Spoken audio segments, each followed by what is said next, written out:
Si tu relación de pareja corre peligro porque roncas intensamente por las noches y te gustaría saber si se puede quitar ese ronquido de forma definitiva, la respuesta es sí. Se puede operar y se puede hacer cirugía para mejorar el ronquido y hacerlo desaparecer. Sin embargo, no todas las cirugías se pueden realizar en todas las personas que roncan, así que tendremos que saber exactamente qué cirugía hacer en cada paciente según el caso. En este vídeo vamos a hablar de los distintos tipos de cirugía realizables para mejorar tu ronquido y hacerlo desaparecer, así también como las posibilidades de tratamiento quirúrgico para la apnea de sueño. Te recuerdo que el objetivo de este vídeo es divulgativo. Si tienes cualquiera de los síntomas de los que hablamos en el vídeo o quieres preguntar sobre una posible cirugía, la persona que te tiene que indicar es tu médico especialista. En este caso, el otorrinolaringólogo, el neumólogo o el cirujano maxilofacial. Empecemos hablando, antes de las cirugías, de las diferencias entre el ronquido y la apnea de sueño. Mientras que el ronquido es la producción de sonido mientras duermes por la noche, la apnea del sueño conlleva otra serie de factores que pueden hacer peligrar tu salud de forma importante. Y esto es porque cuando hay una apnea de sueño, te quedas sin respiración, sin oxigenación durante un cierto tiempo. Y eso puede afectar no solo a tu calidad de vida, sino también a tu salud a corto, medio y largo plazo.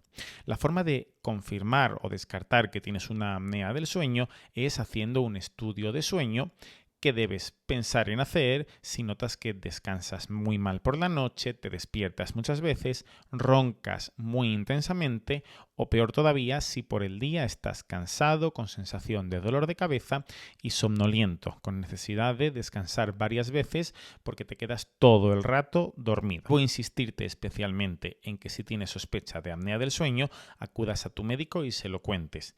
El que más te va a ayudar en este primer paso diagnóstico probablemente sea el neumólogo, que es el médico que se encarga del pulmón, que son los que en la mayoría de sitios van a iniciar este estudio de sueño, bien sea una poligrafía nocturna o una polisomnografía o algún otro tipo de estudio diagnóstico nocturno para el sueño. Además, debes saber que antes de pensar en cirugía hay una serie de tratamientos conservadores que debes iniciar antes de lanzarte directamente al quirófano. En el caso del ronquido, por ejemplo, es muy importante la pérdida de peso y el evitar tomar ciertas sustancias antes de acostarte por la noche que pueden favorecer el ronquido, como son, por ejemplo, el alcohol o algunas pastillas que se utilizan para dormir, que relajan tu musculatura del cuello y hacen que el sonido vibre mucho más. Además de esto, existe para el ronquido la posibilidad de hacer una serie de ejercicios de la musculatura de la boca y del cuello, que ya te comentaba en otro de los vídeos del canal. Y también existen unos dispositivos llamados dispositivos de avance mandibular que pueden ser de gran ayuda. En el caso de la apnea del sueño, el mejor tratamiento posible sigue siendo la CPAP. Esa máquina que seguro que has visto en alguna película o conoces a alguien que se coloca por la noche como una mascarilla y que mete la presión de aire para que todo el rato tu organismo esté ventilando.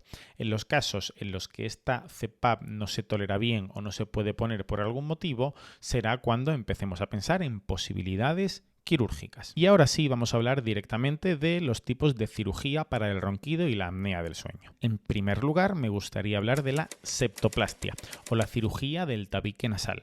El tabique nasal es esa estructura que separa tus fosas nasales y que en algunos casos está desviada, como haciendo una S y haciendo que se dificulte el paso de aire a través de tus fosas nasales. Cuando ocurre esto, cambia la forma en la que el aire viaja desde tu nariz hasta tus pulmones y eso puede afectar a tu calidad de sueño y por supuesto a que hagas ruido, es decir, que ronques al pasar ese aire de una forma anómala por tu vía respiratoria. Esta septoplastia consiste en poner el tabique nasal completamente recto para hacer que el aire pase a través de las dos fosas nasales de una forma eficiente. En tus fosas nasales, además, se encuentran unas estructuras que se hinchan y se deshinchan produciendo el moco, que se llaman los cornetes. Estos cornetes se pueden reducir o cortar parcialmente en una cirugía que se conoce como turbinoplastia. Y esta cirugía, al igual que la septoplastia, pretende que pase mejor el aire a través de tu nariz. ¿Qué proporción de casos de ronquidos o de apnea del sueño se curan completamente con una septoplastia o con una turbinoplastia? Pues bien, la realidad es que el tabique nasal juega un papel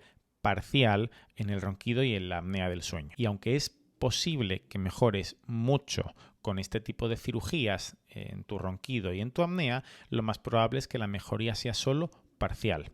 Ten en cuenta que las obstrucciones a nivel de nariz, garganta, todo lo que es la zona más inferior de la faringe y de la boca, la lengua y las amígdalas, es una zona compleja.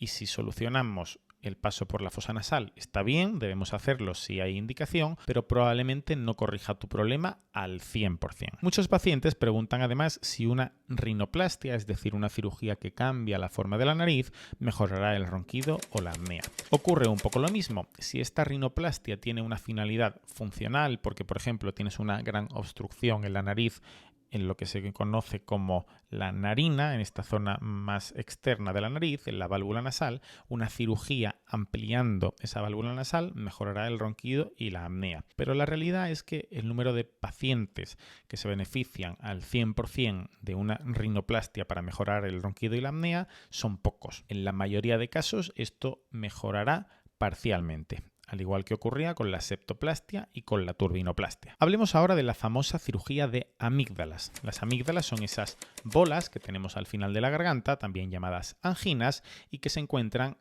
de alguna forma obstruyendo, cuando son muy grandes, la vía respiratoria. Antiguamente, quitar únicamente las amígdalas para el ronquido o para la apnea se consideraba una cirugía eficaz. Pero se ha visto que en la mayoría de los casos quitar solo las amígdalas se queda un pelín corto. Esta cirugía de amígdalas tiene una serie de riesgos poco frecuentes, pero posibles, como son la posibilidad de un sangrado los primeros 7-10 días después de quitarlas. Y esto ocurre porque la costra de la cicatriz al quitar esas amígdalas puede caerse y si quedaba algún vasito por ahí abierto será por el sitio por el que sangre. Quitando esta complicación, la cirugía de amígdala suele ser una cirugía relativamente sin otras complicaciones importantes y que además la mayoría de otorrinolaringólogos que la realizan con pericia, porque es una cirugía que hacemos de forma muy frecuente. Sin embargo, como te decía, quitar las amígdalas y solo quitar las amígdalas se queda un poco corto. Por eso cada vez más han ido apareciendo otra serie de técnicas más completas en las que además de quitar las amígdalas cambiamos la forma del paladar. El paladar es todo lo que rodea a las amígdalas, incluyendo la úvula, esa campanilla. Tenemos una serie de cirugías denominadas faringoplastias o úvulo-palato-faringoplastias en las que cambiamos las formas del paladar y de la úvula. Y eso va a hacer que ampliemos mucho más la vía respiratoria y mejoremos la apnea.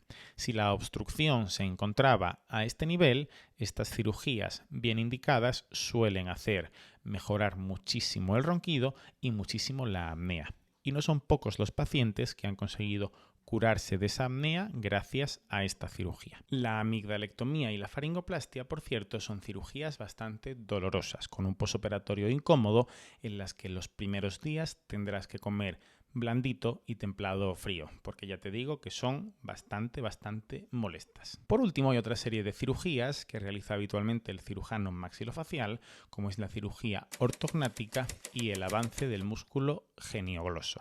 Estas cirugías, realizadas por el cirujano maxilofacial, consisten habitualmente en avanzar algún tipo de estructura, porque muchas veces los pacientes que roncan y tienen apnea van a tener algo de retrognatia, es decir, la parte de abajo de la mandíbula cae un poquito hacia atrás.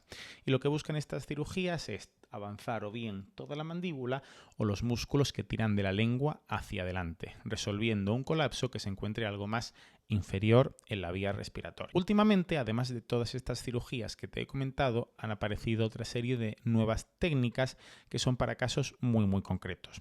A veces es necesario recortar parcialmente la epiglotis o hacer un pequeño recorte de la base de la lengua porque son estructuras que claramente están obstruyendo y están dificultando el paso del aire, causando el ronquido y causando la apnea. Pero estos casos son los menos y es raro indicar este tipo de cirugías. Espero que te haya quedado claro que sí se puede curar el ronquido y la apnea con cirugía y que estas cirugías dependerán del nivel de obstrucción de la vía respiratoria según tu caso. Hemos visto que si está en la nariz, una septoplastia y una turbinoplastia serán eficaces. En el caso de que se encuentren algo más abajo en la garganta, tendremos que realizar cirugías sobre las amígdalas y el paladar. Y en el caso de que la obstrucción sea todavía algo más inferior a nivel de la base de la lengua o de la mandíbula, tendremos que avanzar esa estructura anatómica mediante una cirugía ortognática de avance mandibular o mediante una modificación de los músculos de la lengua. Si te ha gustado el vídeo, dale like, compártelo y déjame lo que necesites saber en los comentarios. Nos vemos en el próximo. Un saludo.